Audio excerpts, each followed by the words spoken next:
रामकृष्ण हरी, रामकृष्ण, एकदा सर्वांनी बोला रामकृष्ण हरी.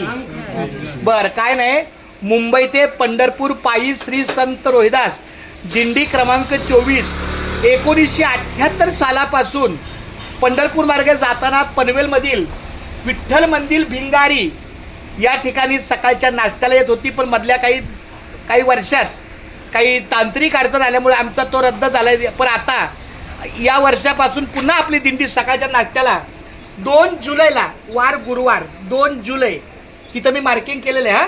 2 जुलैला गुरुवार आहे. सकाळी नाश्त्याला आमचे अन्नदाते, वारकऱ्यांच्या मुखात नाश्ता देणारे आमचे अन्नदाते श्री शांताराम शंकर पिंगळे आणि परिवार, बरोबर, शांताराम शंकर पिंगळे आणि परिवार हे 95 वर्षाचे काका आहेत.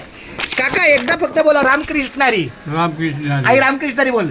हा त्यांचा चिरंजीव आहे. हा, आता अशा पद्धतीने आपल्या वारकऱ्यांच्या सेवेला हे घ्या दिंडीची जाहिरात. पुंडलिक वरदा हरी विठ्ठल श्री ज्ञानदेव तुकाराम पंढरीनाथ भगवान की जय. माऊली ज्ञानेश्वर महाराज की जय. जगद्गुरु श्री संत तुकाराम महाराज की जय. संत शिरोमणी रोहिदास महाराज की जय.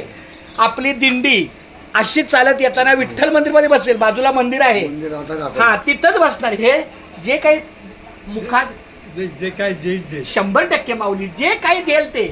अहो माऊली, आम्हाला कल्पना आहे. हे कष्टकरी गायकवाड पिंगळे परिवार आहे.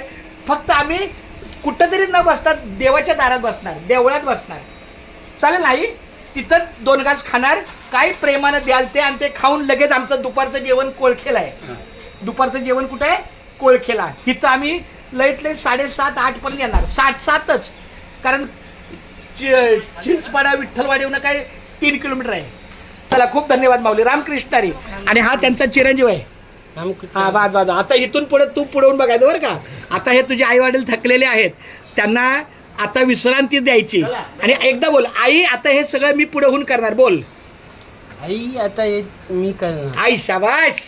आई बाबा, हे सगळं आता पुढं देवाचं कार्य, धर्माचं कार्य मी पुढे करणार. लक्षात आलं? चला, खूप धन्यवाद. आई रामकृष्ण हरी.